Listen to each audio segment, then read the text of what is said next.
As a student of horror cinema, what is the secret sauce behind a good jump scare? Oh, that's good. It's, I guess it's timing.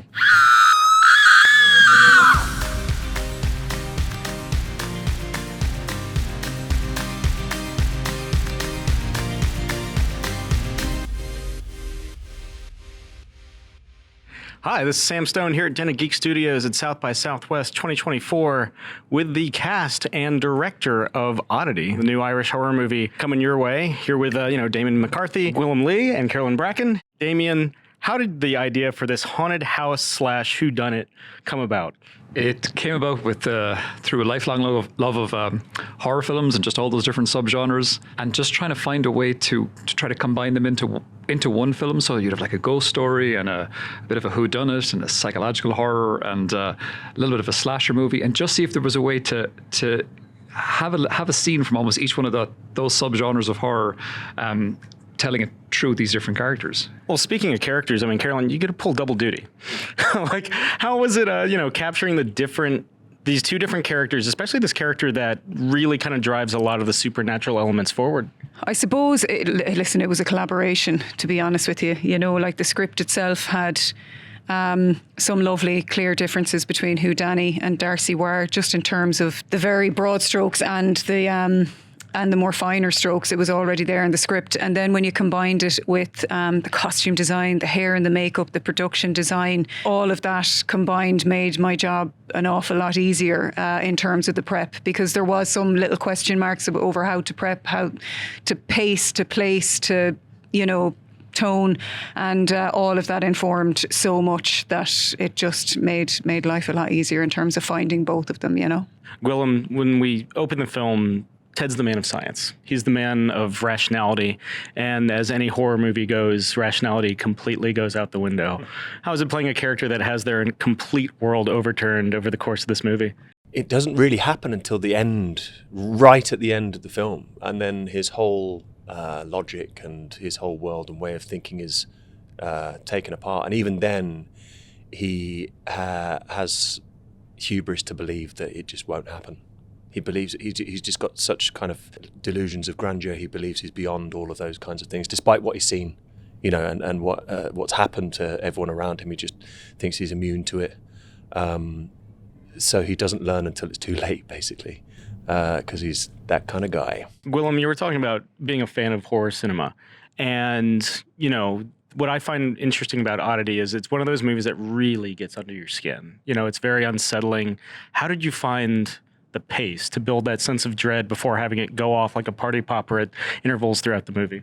Well, I suppose, again, it's just from watching so many horror films, understanding the mechanics of these scares, breaking them down. And then I'd made a lot of short films. I'd made one feature film before this. So you're always just trying to build on what you've learned before and what you've seen is working and how you've managed to catch out an audience. And that's what this was. It's just every time we developed a scare, first of all, you're storyboarding it and the way it's performed, the way it's shot, and just keep refining it in the edit. And of course, not until you put on sound design does it finally come together then. With any good thriller, all the emotions are dialed up, but also with any whodunit, any layer of subtext can be a clue. That anything can keep the audience guessing what the circumstances are behind this murder that kicks off the movie. How did you want to approach that subtext? How did you want to approach those heightened emotions in your performances, and just kind of while holding on to this roller coaster ride of a performance? From Ted's point of view, I think the conversation we had all the way through the film was to try and kind of play the stakes of the moment, play the stakes of the situation and what he's done and what he's going to do without giving too much away. And Damien and I always talked about the fact that we'd love it to be the kind of film that people watch a second time, and that on that second viewing, people would go, okay, there's the clue, but that you don't see it first time round. So it was a bit of a tightrope to walk in that sense. I suppose it's all in the prep, really, and making decisions on the day as well. Do you know what I mean? You find and discover what you're going to dial up and what you're going to dial down in the moments themselves. And with all the prep in the world, you can have it in the background, you can have it there, filed away, ready to go.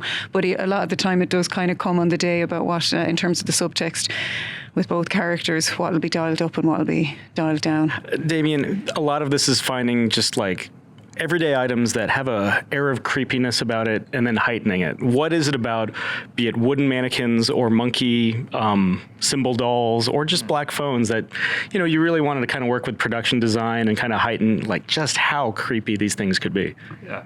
Well, I guess for me watching it, even when you see Darcy's room of haunted objects, it's always try to get the audience's imagination going, like all the time. So it's just a shot of something. They'll just start hopefully making up their own story about, I wonder why this is haunted or what this does or what the threat with this does.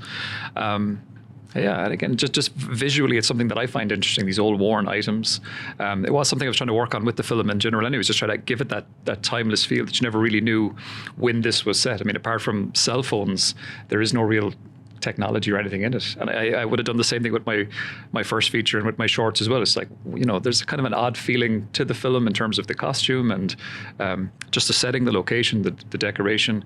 Again, it's just something that I find interesting, and I think it looks nice to have all this old worn stuff. When you're working in something where I presume you filmed out of sequence. Like, how was it keeping tabs where your characters were mentally at a given point? Just like, okay, at this point, Darcy or Ted is like at here. Like, how was it kind of like building that arc and being able to check in as you were filming out of sequence?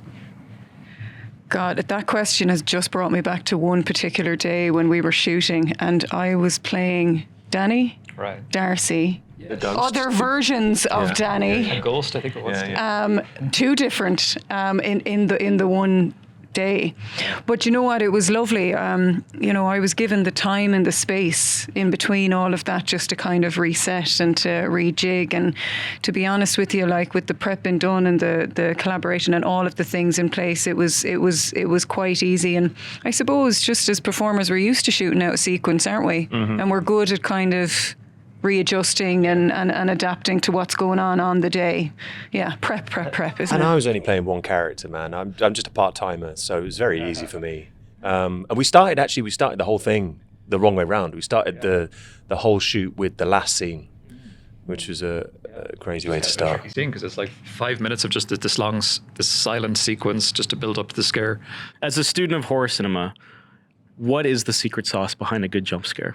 Oh, that's good. It's I guess it's timing, because we've all seen jump scares. We've all seen how quiet things get. Again, it's trying to take what the audience knows, what they're expecting, and then just trying to find a way to flip it. And it could be frames. It could be just knocking going a few frames too early, a few frames too late. Misdirection obviously helps if you keep showing a doorway, but then it's coming from this side. Cheap tricks, but they work. But I guess it's kind of the audience is on board anyway because they know it's coming, but they just don't know when. Yeah. Well, there you have it. Catch Oddity on Shudder. And of course, this is Sam Stone here at South by Southwest 2024. Stay tuned to Den of Geek for more South by Southwest goodness. Guys, thanks for taking the time to speak with me today. Thank you very much. Thank you so much.